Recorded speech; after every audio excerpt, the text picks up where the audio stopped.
거주주택 비과세 특례는 요건 자체가 너무 까다로워서 굉장히 조심하시거나 아예 저는 안 하시길 권합니다. 5분 투자로 10억을 아껴보자. 안녕하세요. 직방TV 절세여신 제네시스입니다. 전월세 신고제가 오는 6월 시행이 되죠. 많이 하시는 질문 중에 하나가 임대사업자인데 전월세 신고제 또 해야 되는 거냐, 반대로 임대사업자가 아닌데 또 신고를 해야 되는 거냐, 그리고 나는 세금 내는 과세대상 요건이 아닌데도 전월세 신고제는 해야 되는 건지, 암묵적 갱신인데 이 경우에서 해야 되는 건지, 여러 가지 질문들이 있습니다. 자, 오늘은 전월세 신고제에 대해서 조금 더 알아보고요. 더 중요한 게 뭐냐면 내가 주택임대 사업자이신 분들, 그리고 주택임대 사업자가 아닌데 주택을 통해서 임대하고 계신 분들 어떤 것들이 달라지는지, 그리고 주택임대 사업자 분들 중에서 자동 말소 혹은 자진 말소가 되면 전월세 신고제 어떻게 영향을 받는지, 거기에 대해서 살펴보도록 하겠습니다. 일단 임대차 3법, 특히 그 중에서도 전월세 신고제 개요에 대한 내용을 볼 건데 2021년 6월 1일부터 시행을 하고요. 4월 19일부터는 시범 운영이 지금 들어가 있습니다. 5개 동주민센터에서 현재 하고 있고요. 자, 대상 지역이 궁금하실 텐데 내가 해당이 되는지 안 되는지죠. 자, 수도권 전역은 전부 다 들어가고요. 수도권이라고 하면 서울, 경기, 인천을 말합니다. 지방, 광역시, 그러니까 뒤에 광역시 붙은 도시는 다 들어가고요. 세종시도 들어가고, 그리고 그 외에 도지역 있죠. 도지역에서 시 단위는 해당이 됩니다. 군 지역은 제외지만. 자, 대상주택은 주택임대차 보호법상 주택이면 다 해당이 되고요. 고시원, 판잣집 이런 거 다 들어갑니다. 중요한 게 뭐냐면 보증금 6천만 원 초과 또는 월세 30만 원 초과, 두 가지 요건을 모두 만족이 아니라 하나만 만족하더라도 해당이 된다는 거죠. 자, 신고는 계약 체결 30일 이내에 임대인, 임차인 공동신고를 하고요. 공인중개사 통해서 위임을 할 수가 있고, 신고 방법은 관할 읍면 동주민센터 통합민원 창구민 온라인, 만약에 이걸 안 할 시에는 과태료가 있는데 1년간 유예기간을 둔다고 하죠. 자, 여기까지는 우리가 전월세 신고제 좀 알고 있는데, 도대체 나는 주택임대 사업자인데 그리고 난 사업자가 아닌데 어떻게 영향을 받는지 좀 더 구체적으로 들어가 볼게요. 주택임대 사업자에 대해서 제가 먼저 말씀을 드리겠습니다. 임대사업자라고 하면 주택을 임대하는 경우가 있고, 우리가 흔히 알고 있는 상가를 임대하는 경우가 있는데, 상가 같은 경우에는 원칙상 전부 다 과세 대상이고 신고를 다 해야 돼요. 그런데 주택 같은 경우에는 등록을 안 한 케이스, 그리고 등록한 케이스가 있는데 등록을 안 한 케이스가 훨씬 많습니다. 이쪽이 대부분 다 미등록입니다. 그리고 이제 등록을 한 게 우리가 알고 있는 민간단기 4년, 과거 중공공이라고 말했던 장기 일반 민간임대주택 8년짜리 있죠. 이런 거를 지금 일컫고 있는데, 전월세 신고제 같은 경우에는 사실 미등록 이쪽에 더 타겟이 되는 거고요. 주택임대 사업자분들은 이미 해보신 분들은 아시겠지만 계약 조건 변경이 있을 때마다 신고를 해야 됩니다. 자, 그 부분 좀 자세하게 말씀드려볼게요. 먼저 등록한 주택임대 사업자 한번 봐볼까요? 계약 조건 신고는 계약일로부터 3개월 이내에 신고를 하셔야 되고요. 만약에 안 하면 최대 1,000만 원까지 과태료가 나옵니다. 자, 그리고 5% 상한, 전월세 상한제에 해당되는 5% 상한 이미 하고 있고요. 이 5%는 굉장히 중요한 게, 만약에 이걸 어기면은 단순히 과태료 내고 끝나는 게 아니라 기대했었던 세제 혜택, 뭐 종부세 합산배제, 그리고 양도세 중과배제, 거주주택 비과세 특례 모두 다 날아갈 수가 있습니다. 그렇기 때문에 조심하셔야 되고요. 자, 그리고 임차인 동의 있어야지 매도 가능하며 특별한 사유 없이는 연장 거부가 불가하죠. 자, 이건 뭐랑 비슷하죠? 계약갱신 청구권하고 비슷하죠. 자, 이거 보면은 이미 등록한 임대사업자는 임대차 3법에 대해서 시행하고 있었어요. 그 전부터. 자, 그런데 이 등록 임대사업자는 상대적으로 소수지 않습니까? 그러니까 여기 미등록이신 분들이 별로 이게 관심이 없었겠죠. 자, 그런데 임대차 3법이 시행이 되면서 관심들을 가지셨을 겁니다. 자, 이제 미등록을 볼까요? 미등록을 보면 전월세 상한제 계약갱신 청구권 이미 작년 7월 31일 날부터 시행이 되고 있고, 전월세 상한제 5% 만약에 어기면 어떻게 됩니까? 과태료 대상이죠. 세제 혜택 그런 게 없으니까 과태료에서 끝나는 거고, 청구권 같은 경우에 이것도 내가 어기면은 임차인이 신고할 수도 있죠. 그럼 손해배상 해줘야 되고요. 그리고 남은 임대차 3법 중에서 남은 하나가 뭐였습니까? 전월세 신고제가 이제 21년 6월부터 신고를 한다는 겁니다. 자, 그래서 이상의 내용을 보면 올해 21년 6월이 되면 대부분 대다수에 해당됐던 이 미등록 주택임대 사업자들이 등록 임대사업자와 유사한 효과가 나오는 겁니다. 그리고 이미 1, 2년 전부터 세무서 등록은 의무상으로 바뀌었죠. 지자체는 여전히 선택이지만 세무서에 등록하는 것은 의무상이란 말이에요. 이거를 안 지켰을 때는 수익금액의 0.2% 가산세가 들어갑니다. 우리 주택임대 소득에 대해서 몇 번 말씀드렸어요.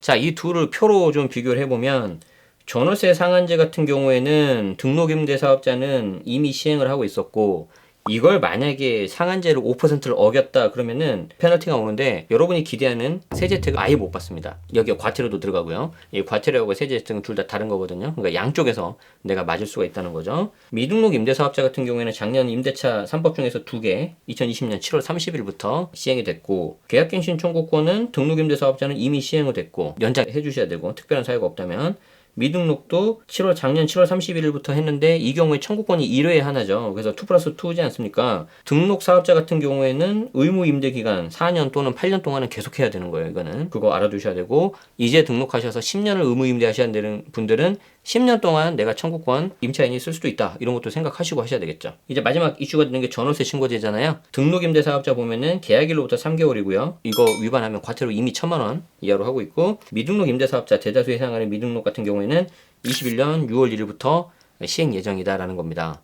자, 근데 이 눈치 빠르신 분들은 눈치채셨겠지만 좀 뭔가 이상한 거 있지 않아요? 보면 등록임대사업자가 세제 혜택이 있는 대신에 어떤 의무사항이 훨씬 더 타이트하잖아요. 미등록 임대사업자에 비해서. 그런데 유독 전월세 신고제 보면은 계약정보 변경 같은 경우에 미등록 임대사업자는 6월 1일부터 시행을 하면 30일 내에 하고 1년간의 물론 유예기간은 두지만 30일 내에 신고를 해야 되는데 등록임대사업자 같은 경우는 3개월에 하는 거거든요.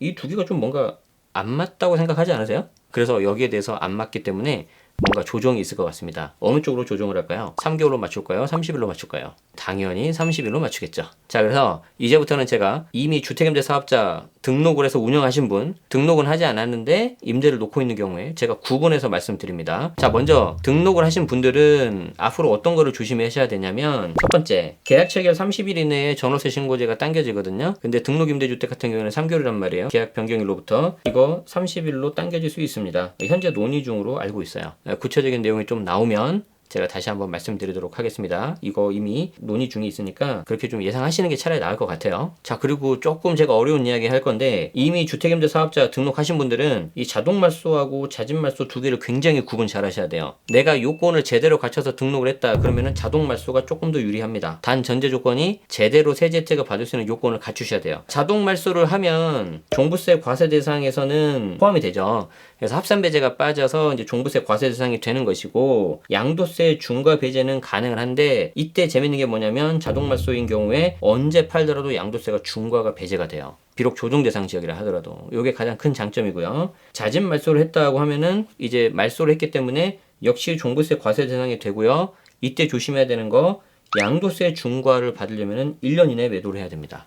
이게 이제 자동말소와 자진말소 몇 가지 차이가 있는데 그 중에 가장 큰 차이예요. 그러면 어느 경우에 자진말소 하셔야 되겠어요? 내가 좀 빨리 좀 매도를 해야 되겠다. 뭐 사정이 있어서. 그러신 분들이 자진말소 하시는 거죠. 그게 아니라 나는 좀 더 이렇게 좀 가져가도 될 물건이다 하시는 분들은 굳이 자진말소를 할 이유가 없다. 그런데 여기서 더 중요한 건 뭐냐면 자동말소, 자진말소가 다 되는 게 아니고 세법에서 말하는 장기임대주택 요건일 때 혜택이 가능하다는 겁니다. 자, 그러면 세법에서 말하는 장기임대주택이 뭐냐? 이 요건을 모두 만족하셔야 됩니다. 두 곳 모두 사업자 등록을 하셔야 돼요. 지자체, 관할세무서 모두 등록을 하셔야 되고 임대 개시 당시 기준시가가 6억이야. 수도권 외라면 3억이야.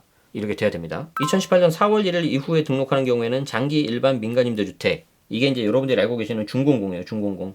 중공공으로 등록을 하셔야 되는 것이고 특히 이제 마지막 조심하셔야 되는데 2018년 9월 13일 이후 조정 대상 지역에서 신규 취득한 경우에는 이 위에 있는 요건을 모두 다 갖춘다 하더라도 종부세 합산배제, 양도세 중과배제 같은 혜택이 없다. 이 요건을 갖춘 상태에서 내가 이제 자동 말소를 할 거냐, 자진 말소 할 거냐 굉장히 복잡한 경우의 수가 나온다는 거죠. 자진 말소와 자동 말소 조금만 더 자세히 보자면은 당연히 자진 말소, 자동 말소 모두 종부세 합산배제는 등록하고 있는 동안에 혜택을 받을 수 있는 겁니다. 다시 말씀드리지만 앞에서 봤었던 세법상 장기임대주택 요건일 때 가능한 거고요. 양도세 중과배제는 자진말소하고 나서 1년 이내에 양도를 하셔야 돼요. 지자체에 먼저 가서 매도한다고 말씀을 하셔야 됩니다. 그리고 자동말소 같은 경우에는 요건 갖추고 자동말소 됐다면 언제든지 팔아도 양도세 중과를 안 받아요. 그러니까 당연히 이거를 하시는 게 좀 더 유리하겠죠. 거주주택 비과세 특례는 말소하고 나서 5년 이내에 거주주택을 매도하면 혜택을 받을 수가 있지만 거주주택 비과세 특례는 요건 자체가 너무 까다로워서 좀 굉장히 조심하시거나 아예 저는 안 하시길 권합니다. 하나 실수하면은 양도세 중과 거의 맞기 때문에 조심하시는 게 좋아요. 자, 계속해서 등록하신 임대사업자 기준에서 좀 보죠. 내가 자동 말소가 되는 유형이 있죠. 민간단기 4년. 민간단기 4년 같은 경우에는 빌라, 다세대, 오피스텔, 아파트 전부 다 포함이고 8년짜리 같은 경우에는 아파트만 자동 말소, 자진 말소 가능한 유형입니다. 그러니까 내가 8년으로 등록을 했는데 다세대다, 빌라다, 뭐 주거용 오피스텔이다 이러면 안 된다는 거죠. 주의하시고요. 자, 어쨌든 그런 식으로 해서 자동 말소 혹은 자진 말소가 되면 세제 혜택은 못 받는 대신에 의무사항이 줄어들죠. 하지만 의무사항이 전부 다 없어지나요? 그렇진 않죠. 미등록 임대사업자에게도 해당이 되는 임대차 3법 똑같이 적용이 됩니다. 앞에서 살펴봤지만 임대차 3법이 미등록을 등록한 것처럼 유사한 효과를 낸다고 했잖아요. 그래서 말소 후에도 내가 지켜야 되는 의무사항들이 좀 유사하게 있더라. 혜택은 없어지는데 이렇게 좀 아시는 게 좋고요. 주택임대소득 신고는 기존하고 동일합니다. 주택임대소득은 부부합산 주택수로 따지지 않습니까? 이때 부부합산 주택수를 따질 때 등록을 했냐 안 했냐 이거는 전혀 상관이 없어요. 다만 지금까지는 미등록한 경우에 잘 노출이 안 됐기 때문에 그냥 우리가 넘어갔던 겁니다. 이제 원래 원칙대로 하시는 게 맞고요. 자진말소, 자동말소는 앞에서도 말씀드렸지만 정말 조심하셔야 돼요. 가장 중요한 게 세제 혜택을 내가 받을 수 있는지 없는지 이거부터 확인하셔야 되고요. 세제 혜택을 내가 받을 수 있다면 가급적 자동말소가 좀 유리할 것이고, 만약에 그럴 리 없지만 세제 혜택 자체가 불가능한 걸 내가 등록을 했다. 그런데 만약에 자진말소가 가능한 유형이다. 그냥 과태료라도 피할 수 있어요. 등록 해지하시는 게 차라리 나을 수가 있습니다. 과태료와 세제 혜택은 다르다는 거 다시 한번 말씀드립니다. 그럼 나 이제 미등록한 사람인데 그냥 미등록한 상태에서 전세나 월세 줄 수 있잖아요. 자, 이런 경우에는 어떻게 되느냐? 자, 세 가지를 말씀드릴게요. 첫 번째, 전월세 신고제는 우리 앞에서 봤지만 조건에 해당하면 모두 대상입니다. 수도권 전역, 지방광역시, 세종시, 도의 시지역, 그리고 보증금 6천만 원 초과하거나 또는 월세 30만 원 초과인 거 다시 말씀드리지만 둘 중에 하나라도 요건 갖추면 그냥 하는 거다. 보증금이 5천만 원인데 월세는 35만 원이에요. 해당하는 거죠. 그리고 다시 말씀드리지만 등록 여부와 상관이 없습니다. 자, 그리고 신고 여부와 상관없이 임대소득 과세 대상이라면 세금 신고 납부해야 됩니다. 주택임대사업자 등록한 쪽만 신고를 하고 좀 착각들 많이 하는데 그런 거 아니에요. 마지막으로 제가 미등록이신 분들한테 드리고 싶은 말씀이 뭐냐면, 미등록한 상태에서 내가 전세나 월세 주고 있는데 앞으로 우리는 어떻게 되는 걸까요? 임대차 3법이 시행되면 미등록 같은 경우에 내가 앞일이 어떻게 될지 궁금하시다 하시면은 주택임대사업자 제도 변화된 걸 어떻게 되는지를 찾아서 보시면 됩니다.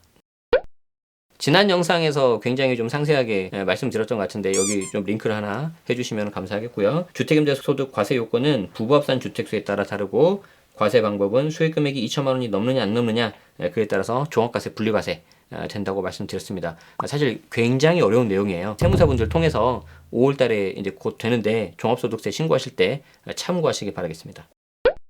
자, 어떠세요? 전월세 신고제 모두 다 해당이죠. 나는 지금까지 미등록이었기 때문에 뭐 그냥 좀 넘어갔었어.